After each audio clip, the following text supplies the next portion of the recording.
Siguiente tema y ya vamos terminando. Este quizás podemos ir muy rápidamente o no. No sé si les apetece hablar mucho, ¿no? Pero es interesante porque tiene que ver con los vórtices, estas tormentas que vemos en la atmósfera de Júpiter y sobre todo ahora de forma tan espectacular con las imágenes de la misión Juno, y que han sido estudiadas. En este caso, este artículo tiene una cosa muy bonita, que es que la primera autora, Lia Siegelman, trabaja en un instituto oceanográfico, es una experta en oceanografía. Luego hay muchos otros autores del ámbito de la astrofísica, por supuesto JPL, que son los IP de la misión de Juno, pero por lo que he leído en entrevistas, esta autora pues digamos que reconoció similitudes entre imágenes infrarrojas de la cámara, no la JunoCam, sino la cámara infrarroja, la GIRCam, GIRAM, perdón, que lleva Juno, y que le recordaban a estructuras que se observan en la troposfera terrestre, y eso le motivó a estudiar este asunto. Y bueno, esa es la parte bonita del artículo. La parte fea es todo lo demás, porque a mí artículos que hablan de turbulencia, convección y estas cosas me gustan bastante poco, me desagradan mucho. Pero lo he estado mirando por encima, no sé si ustedes lo han estado leyendo. A mí me gusta un concepto que es que la conclusión a la que llega es que al final estos vórtices que vemos tan espectaculares, sobre todo hay dos tipos, ¿no? Hay los ciclones grandes, pero luego hay como rizos que tiene, que suelen estar adyacentes a estos vórtices, unos más pequeños, y llega a la conclusión de que estas grandes tormentas que se ven en Júpiter son de origen convectivo, que bueno, tampoco creo que esto fuera tan sorprendente. Básicamente casi todo lo interesante que pasa en las atmósferas tiene que ver con la convección. Em, pero llega a la conclusión de que es, de hecho, lo que pone el título, ¿no? Convección, no sé cómo, no sé exactamente la traducción en español, creo que es convección por humedad. Sí, convección húmeda, sí. Sí, yo he visto por ahí en meteorología el término convección por humedad. Dice, convección por humedad produce un transporte de energía en las latitudes altas jovianas, ¿no? Y esto de el convección por humedad es el concepto clave, que yo creo que no lo explican en el artículo, pero me parece que es lo interesante, o por lo menos lo que a mí me parece divertido de todo esto. Normalmente en astrofísica hablamos mucho de convección. Por ejemplo, en el Sol hemos hablado aquí de cómo funciona la convección solar, pero es lo que en meteorología se llamaría convección seca. Y yo creo que lo he explicado alguna vez. No sé si me permiten que me repita un poco. Ujú. Em, en el Sol, por ejemplo, lo estudiamos mucho, ¿no? Y en las estrellas es muy importante la convección porque es lo que genera el campo magnético. Y es muy sencillo de entender. Si tú tienes un medio que está estratificado, por ejemplo, en una atmósfera puedes pensar que es más caliente abajo, más fría arriba, más densa abajo, menos densa arriba, ¿no? Pues en ese medio que está estratificado las propiedades varían con la altura. Tú puedes plantearte qué le pasa a un determinado volumen que se mueva allí dentro, ¿no? Entonces tú imagínate, coges un pequeño volumen, pequeño o grande, lo que sea, un volumen de esa atmósfera y lo mueves un poquito. Digamos que lo subes, lo levantas, lo mueves un poquito hacia arriba. ¿Qué le va a pasar? Se va a encontrar en un medio que es un poco diferente, porque las propiedades del medio varían con la altura, y entonces pueden pasar dos cosas, que al encontrarse en ese medio diferente sufra fuerzas que lo muevan y tiendan a seguirlo moviendo más hacia arriba, es decir, amplificar ese movimiento, o que por el contrario se encuentre con unas fuerzas que lo empujen hacia abajo, y entonces sea una fuerza restauradora, que tienda a restaurar el equilibrio, ¿no? O sea, puede pasar que cuando tú te muevas, la reacción del medio sea volverte a poner donde estabas, entonces tendrías un medio que tiende a provocar un equilibrio, o puede ser que ese pequeño movimiento se vea amplificado, entonces tienes una inestabilidad. ¿Por qué puede pasar eso? Porque si yo cojo ese volumen y lo subo un poco, el medio en el que se va a encontrar ese volumen va a ser un medio más frío, menos denso, por tanto con menos presión, entonces mi volumen, digamos, por gas ideal termodinámico, se va a expandir, al expandirse se va a enfriar, entonces va a cambiar un poco al encontrarse en ese nuevo medio.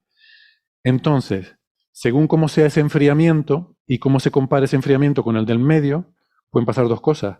Que al expandirse y enfriarse se encuentre más frío que el medio que lo rodea y entonces va a tender a volver abajo, va a tender otra vez a hundirse, va a estar en equilibrio. O puede pasar lo contrario, que el medio siga siendo más frío. Y entonces, al estar más caliente mi volumen, va a tender a seguir subiendo. Y entonces eso se va a amplificar. Tenemos una inestabilidad. Entonces esa inestabilidad se llama inestabilidad convectiva. Cuando ocurre eso, cuando se dan las condiciones en las cuales tu volumen al moverse se encuentra con un medio que le impulsa a seguirse moviendo, perdón, eso se llama que tiene una inestabilidad convectiva. Entonces se generan esos movimientos de convección bueno, que tienden a continuar en un régimen en el cual, en unas capas en las cuales se cumpla el criterio, ese criterio se llama de inestabilidad convectiva, que es un cierto criterio que tiene que ver con cómo es el gradiente de temperatura, si es mayor o menor que el gradiente adiabático, bueno, un rollo termodinámico, pero que tiene que ver con cómo es la estratificación de ese medio, ¿no? Eso ocurre en el Sol en una cierta capa en la que se da esa inestabilidad convectiva y entonces simplemente ocurre pues eso, que el material sube, baja, tal. ¿Qué pasa? Que eso es lo que se llama convección seca. Podemos darle una vuelta más de tuerca a todo este asunto. Puede pasar que mi burbuja, mi volumen, a medida que esté subiendo, sufra transiciones de fase.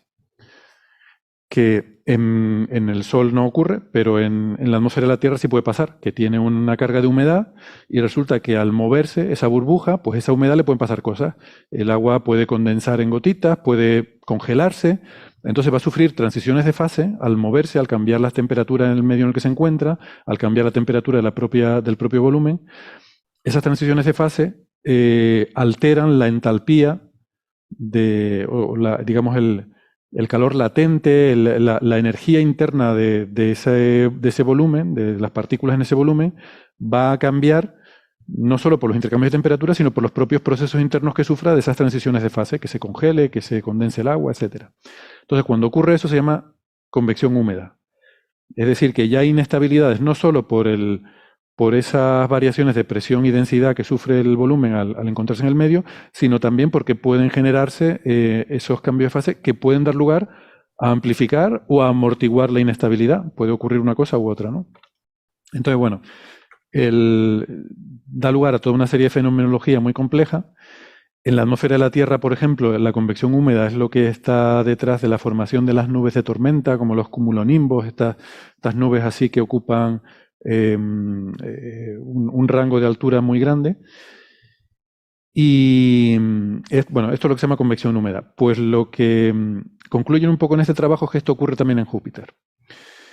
Lo que hacen es que con estas imágenes infrarrojas de GIRAM en la sonda Juno, estas imágenes infrarrojas sobre todo lo que ven son las nubes de amoníaco. Hay muchos compuestos químicos, ¿no?, en la atmósfera de Júpiter, pero el que predomina la formación de estas nubes es el amoníaco, que es el NH3. Y lo que hacen aquí es, con estas imágenes, les hacen dos cosas. Primero, ven cómo varían con el paso del tiempo, ¿no? La secuencia temporal de estas imágenes les permite sacar el campo de velocidad horizontal, o sea, ven cómo hacen un trazado de las diferentes, de los rasgos que se ven en las imágenes para ver cómo se están moviendo las cosas. Entonces sacas un campo de velocidad horizontal. Y por otra parte, aplican unas recetas de transporte radiativo muy, muy básico, muy simplificado, para, a partir de las imágenes, determinar la profundidad óptica, simplemente a partir del brillo en cada píxel, ¿no? Entonces sacan, bueno, pues un poco la profundidad de las nubes o del rasgo que están viendo en cada píxel.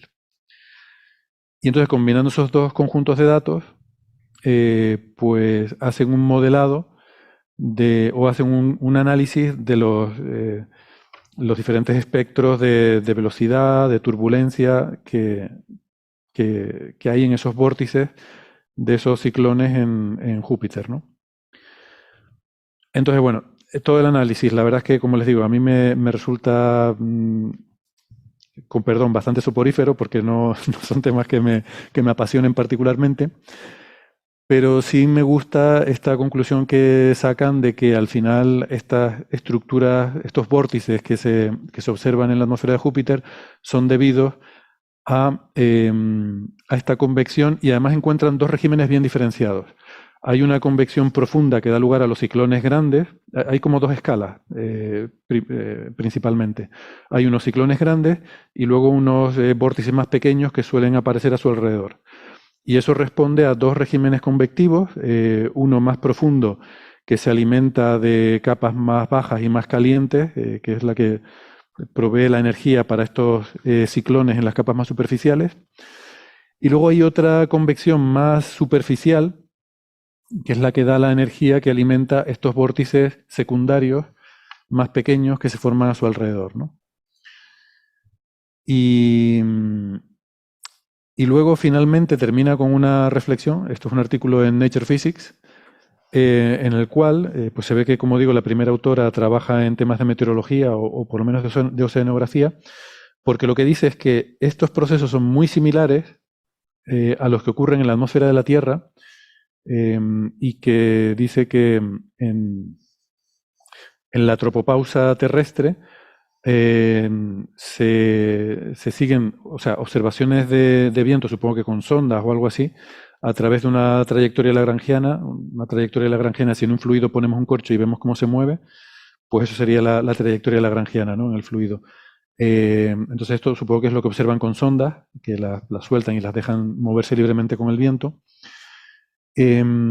pero que no tienen esas imágenes bidimensionales que sí que tenemos en Júpiter, porque están muy bien trazadas por estas nubes de amoníaco. Y entonces la conclusión a la que llega, o la reflexión que sugiere, es que aprender más sobre la dinámica de estas nubes de Júpiter nos puede ayudar a entender mejor la tropopausa terrestre, porque no tenemos esas imágenes bidimensionales que sí podemos ver en Júpiter, ¿no? Y que son muy importantes para poder entender la dinámica de este sistema, que solo la vemos en trayectorias unidimensionales, y que sería muy ventajoso el poderlas ver como en Júpiter. O sea, como que hay una retroalimentación de la ciencia que podemos aprender observando Júpiter a lo que podemos determinar sobre nuestro propio planeta, ¿no? O sea, que no sé si son cosas que se dicen así un poco por decir, porque yo no soy experto, por supuesto, en meteorología ni en casi nada o en nada, pero que no sé si esto es así, pues me parece muy bonito, ¿no? El que podamos aprender cosas sobre la Tierra observando Júpiter. Sí, la verdad es que sí. No, yo quisiera, quizás, no sé si habrá algún oyente que se habrá perdido completamente con todo lo que has dicho, porque, claro, lo espectacular de este artículo, cuando miras las imágenes, son las imágenes de los vórtices, del flujo poligonal de vórtices en los polos de Júpiter, ¿no?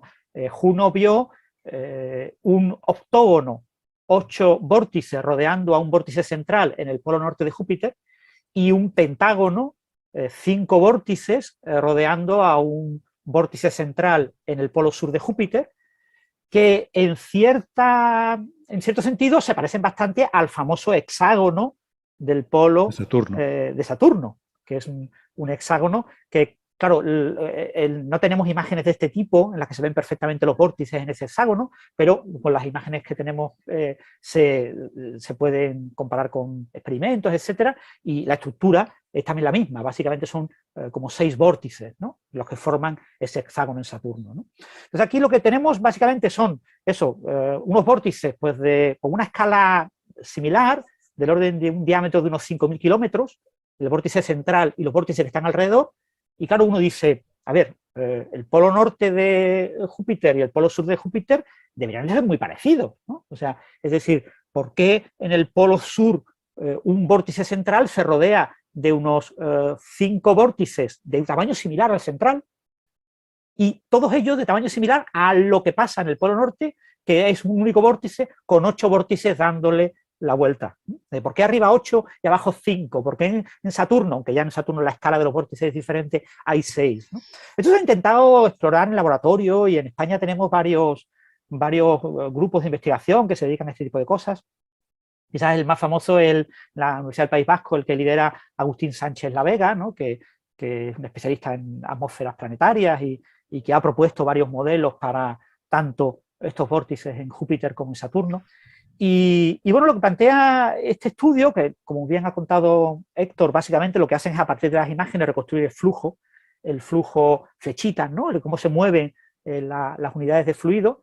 Ese campo de flechitas del flujo te permite calcular la vorticidad y te permite, pues, aplicar un poquito de oceanografía o meteorología, o si quieres, pues de geofísica, ¿no?, de geobiofísica, como se llame en la atmósfera planetaria, ¿no? Es decir, aquí la hipótesis clave es que está roto lo que se llama el equilibrio geostrófico, pero la rotura es débil y tengo flujo cuasi geostrófico, ¿no? el flujo geostrófico es lo que todos los aficionados a la meteorología vemos en los antiguos mapas del tiempo del telediario. Todo el mundo se acordaba de las isobaras, ¿no? Y pues en el flujo geostrófico hay un equilibrio entre la fuerza de Coriolis y el gradiente de presión, los cambios de presión entre la zona de bajas presiones y altas presiones, y básicamente en las isobaras el flujo se mueve en paralelo a las isobaras.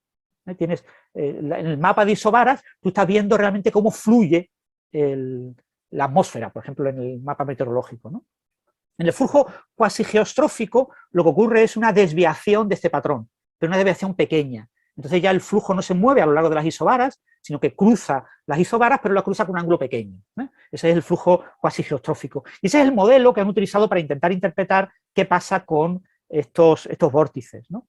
Lo que estudios previos ya habían indicado, esto se lleva estudiando muchos años, era que la estructura vertical es la clave. Entonces, la estructura vertical de la atmósfera, que es algo que no podemos explorar porque no lo vemos, ¿no? Pero vemos solamente la imagen que tenemos superficial. Entonces, pero esa estructura vertical, había como dos grandes modelos para esa estructura vertical. O sea, la idea es que por esa convección húmeda que ha comentado Héctor, en el que la fuente de energía es esa transición de fase que ha comentado Héctor, es decir, la condensación. Cuando se condensa, en cualquier transición de fase, cuando el agua se congela o el agua se evapora, ese proceso de reestructuración molecular en la sustancia, pues implica un consumo de energía. Entonces, es lo que se llama calor latente. Entonces, el proceso de la transición de fase ocurre como a temperatura constante porque la energía no se consume en calentar, sino que se consume en esa reestructuración, en formar los enlaces o destruirlos para formar el hielo al agua o al revés, agua y gas. Entonces, ese calor latente es una fuente importante de energía. Si ocurre condensación en capas internas en la atmósfera de los polos en Júpiter, pues esa condensación produce una enorme cantidad de energía que acaba canalizando hacia arriba. Entonces eso produce un gradiente de energía desde esa zona interior, que estamos hablando de zonas muy pequeñas, ¿vale? La atmósfera es una capa extremadamente delgada, ¿vale? Las estructuras horizontales son del orden de miles de kilómetros, pero el grosor son pocos kilómetros, 10 kilómetros, ¿no? O por ahí, depende de lo que llames atmósfera. Con el océano ocurre lo mismo, el océano tiene escalas horizontales de miles de kilómetros y sin embargo la profundidad media del océano son como 4 kilómetros. Sí, hay pozas que llegan hasta los 10 kilómetros, pero son cosas muy localizadas. Aquí ocurre algo parecido. Se intuye que hay una dinámica vertical en una capa relativamente poco profunda, de pocos kilómetros, 50, 100 kilómetros como mucho, que influye en lo que vemos en esa estructura, que son vórtices que tienen tamaño típico de 5.000 kilómetros de diámetro. Por supuesto, los vórtices, en un fluido que tiene vórtices, los vórtices grandes siempre están rodeados de vórtices más pequeños, con una escala inferior, de cientos de kilómetros, que a su vez están rodeados de vórtices aún más pequeños, con escalas de pocos kilómetros, y ya no se ve, porque la escala de las cámaras de Juno es del orden de 10 kilómetros, pero se supone que eso llega a muchos niveles, ¿no? El flujo es así. El flujo es una jerarquía de vórtices, ¿no? Y hay transferencia de energía entre vórtices y hay cosas por el estilo. Entonces, en el modelo del flujo poligonal, tanto en Saturno como en Júpiter, había como dos grandes modelos que competían entre ellos, ¿no? El modelo baroclínico y el modelo, el otro, ¿cómo se llama? El barotrópico. El barotrópico y el baroclínico. A mí, bueno, yo este tipo de cosas como la izquierda y la derecha. Yo muchas veces confundo izquierda, derecha, norte, sur, y a veces confundo baroclínico y barotrópico y cosas por el estilo. Estas cosas que son muy parecidas pero diferentes, a veces me confundo. Pero bueno, si no recuerdo mal, el baroclínico, si tú tienes gradientes de densidad y tienes gradientes de presión, pues si los gradientes de presión y los de densidad son paralelos, van en el mismo sentido. Eso creo que es el baroclínico. Y el barotrópico es que hay desviación. Normalmente las desviaciones son pequeñas, pero bueno, los gradientes de densidad van como en un sentido y los gradientes de presión van en otro sentido. Entonces, yo mismo, si hay algún experto que me está escuchando y lo he cambiado, bueno, es el cambio izquierda-derecha. Bueno, pues lo que no se sabía en el flujo poligonal en los polos de estos planetas gaseosos es si lo que pasa en la columna, en esos 50 kilómetros, que es una columna muy pequeña, pero todos estos vórtices son muy robustos, tienen que ser como un tubo, Y el tubo en general es un tubo troncocónico, es decir, no es un tubo, no es un cilindro perfecto. Es decir, cuando yo voy penetrando, el diámetro se va reduciendo. Entonces, no se sabía cuál de estos dos modelos era el correcto. Entonces, una de las cosas que plantea el artículo es, ellos se apuestan por el modelo, creo recordar, baroclínico. Sí, baroclínico en el artículo apuestan por ese modelo. Ellos estiman una cosa que se llama una frecuencia en el flujo cuasi geostrófico. Bueno, en el flujo cuasi geostrófico, perdón, en el flujo geostrófico se caracteriza, hay movimientos tipo ciclónico y anticiclónico. Yo también confundo lo que es ciclónico y anticiclónico. Además, hay que recordar que lo que es ciclónico en el hemisferio norte es anticiclónico en el hemisferio sur. Si no recuerdo mal, lo ciclónico en el hemisferio norte de la Tierra era antihorario y el anticiclónico en sentido horario, y en el hemisferio sur al revés. Lo anticiclónico es antihorario y lo ciclónico horario. Pero bueno, lo mismo también lo estoy volviendo a confundir, porque esto es muy fácil confundirse. Bueno, pues en el flujo, en estos ciclones y anticiclones, hay una frecuencia típica que caracteriza el flujo, y esa frecuencia es uno de los parámetros clave en el flujo cuasi geostrófico. Entonces, aquí plantean un modelo de tipo cuasi geostrófico y estiman a partir del campo de velocidad esta frecuencia, que tiene un nombre súper raro, que nunca me acuerdo, Vaisala, de sí, Brun-Vaisala, ¿no? Exactamente. Entonces, aquí, por el campo de velocidad que estiman y la vorticidad que estiman, les permite estimar esta frecuencia que acaba de mencionar Héctor, y con esta frecuencia el patrón que observan les apunta a flujo baroclínico, ¿no? Con lo que ellos apuntan a los modelos baroclínicos, que si no recuerdo mal eran los que tienen gradientes de densidad y de presión paralelos. Entonces, eso es un punto importante, creo que es el punto más importante, porque ya os digo, la explicación de polígonos de vórtices en los polos es una cosa que en líneas generales se conoce. De hecho, hay experimentos de laboratorio. Unos franceses han hecho unos experimentos preciosos, los que ponen a rotar un fluido, y básicamente el flujo poligonal es resultado de una diferencia de velocidad. Cuando tengo una estratificación en velocidad, cuando radialmente me voy alejando del polo, y lo que está cerca del polo se mueve a una cierta velocidad y lo que está más lejos se mueve a una velocidad más grande de la necesaria, de la que pide un sólido rígido, pues entonces eso genera ahí una interfaz y genera una estructura poligonal. O sea, una distribución de vértices que tratan de ocupar ese espacio y que se distribuyen formando un polígono. Eso se observaba en el laboratorio y ya os digo, el único problema que tenían las observaciones del laboratorio era para entender este tipo de fenómenos en los planetas, la atmósfera planetaria, distinguir entre estos dos modelos. Y bueno, este artículo, por lo que yo he entendido, apoyan la hipótesis de que es flujo baroclínico, ¿no?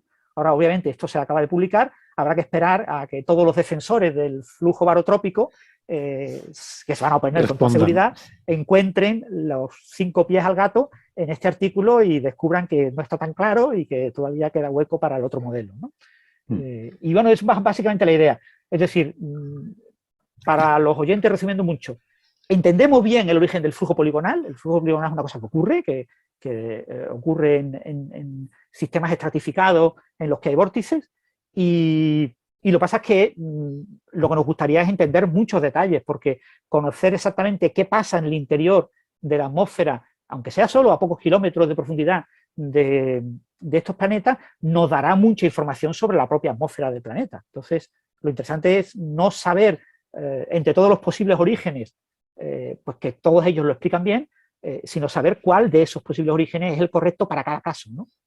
Y por qué. O sea, claro, la diferencia entre que se forme un pentágono en el polo sur y un octógono en el polo norte, fundamentalmente es la longitud típica de la zona profunda. Es decir, en un caso los vórtices tienen un origen más profundo o menos profundo. Entonces, como el vórtice crece de manera troncocónica hacia arriba y se hace más grande en la parte externa de lo que era dentro, depende del espacio que yo tenga, el hueco que yo tenga para colocar vórtices de un tamaño todos más o menos iguales en la parte profunda, y ese tamaño depende de lo profundo que yo me meta. Si me meto más profundo, tengo menos espacio. Entonces formo una estructura con menos vórtices que, como se prolonga hacia arriba, pues me aparece arriba como con menos vórtices, ¿no? Entonces, el estudiar este tipo de cosas nos ayuda a entender cómo se estratifica y cómo se monta las atmósferas de estos planetas, Y obviamente pues, esto también tiene sus consecuencias. El flujo poligonal no se observa claramente, que yo sepa, en nuestros océanos y en nuestra atmósfera, pero en laboratorio sí se observa y en sistemas pequeños sí se observa. Y estas cosas pueden ser dinámicas también. Quiero decir que lo que hoy son 8 vórtices alrededor del Polo Norte, dentro de 2000 años, pues lo mismo son 5. Claro, esto es cierto. Lo que sabemos es que desde que se descubrió no han cambiado. La estructura es muy robusta. Los detalles pequeños sí han cambiado, pero la estructura, grosso modo, de esos 8, ese octógono y ese pentágono se mantienen desde que lo hemos descubierto. Sí, porque el tiempo de vida depende del tamaño de las estructuras también. Sí, es como la mancha roja, que sabemos que lleva ahí siglos y posiblemente más, pero... Este tipo de estructuras lo que suelen ser es atender a alejarse del polo. Entonces hay unos equilibrios de fuerzas que estos tratan de acercarse al polo y alejarse al polo, pero la dinámica más sencilla sería que se fueran alejando del polo, haciéndose más pequeños y desapareciendo, ¿no? Y lo que pasa es que hay una robustez interna en el hecho de que están acoplados al interior de la atmósfera. Si fuera un fenómeno solamente superficial, una tormenta de superficie, se alejaría del polo y acabaría desapareciendo. Pero siendo un fenómeno que está anclado con grandes tubos al interior de la atmósfera, aunque ya os digo, son tubos muy pequeños comparados con el tamaño de la estructura. Aquí estamos hablando de cosas que tienen, yo qué sé, 20.000 kilómetros, ¿no? El círculo alrededor del polo donde se encuentra toda esta estructura, pero la capa interna, como está anclado a esos 50, 100 kilómetros, en el artículo hablan de 50 kilómetros, en otros artículos hablan de 100, pues eso lo fija ahí y hace que se mantenga muy robusto, y esto puede durar no solo décadas, sino puede que hasta siglos. ¿Sí?